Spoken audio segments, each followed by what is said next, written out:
Rare good news from the GOP as a group of 51 Republicans in Congress introduced a bill this week called the CBDC Anti-Surveillance State Act. The act would ban a CBDC in all of its grotesque forms, direct, indirect, through a bank, or through a contractor like Ripple. The bill probably won't pass, given Democrat control of the Senate. Alas, modern Democrats have never met a surveillance state they didn't like. Still, it is a very important bill to ensure that the bipartisan uniparty does not gang up on the people once again, at least on this issue. In this case, to impose the most totalitarian government tool since the Patriot Act. The bill itself was introduced by Representative Tom Emmer of Minnesota, who is the number 3 Republican in the House. That's important because it means it's coming from leadership. Many of the co-signers, as you'd expect, are members of the Freedom Caucus, which has consistently been on the side of the people.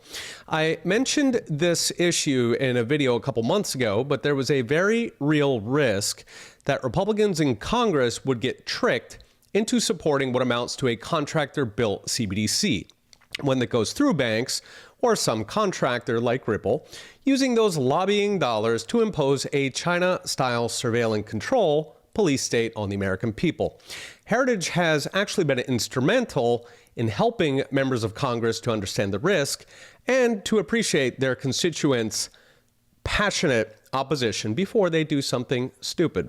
If you are not familiar with the CBDC, it's built on the same technology as Bitcoin, but perverts it to replace the dollar with a government crypto token that would concentrate every last penny under their surveillance and their control. So it is push-button totalitarianism. If you want to exercise the Second Amendment, if you want to donate to a Canadian trucker, buy a gas stove, or an alternative medicine, did you eat more beef than your monthly carbon allotment? Good luck. While I am pleased to see the Uniparty on a leash, we are not out of the woods by a mile.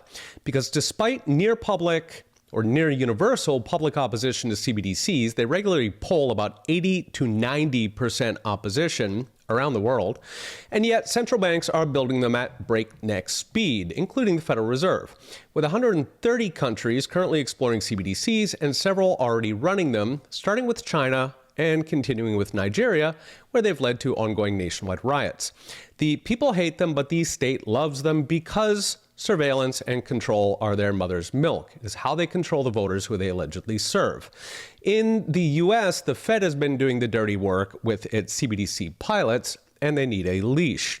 So what's needed next is an outright ban on CBDC pilots. That is the camel's nose under the tent. I don't want the government even exploring CBDCs for the same reason I do not want them exploring internment camps for political dissidents. But a ban will not happen until voters demand it happen, which is why I make these videos, and it is very nice to see progress in that direction. Okay, we'll be watching. See you next time.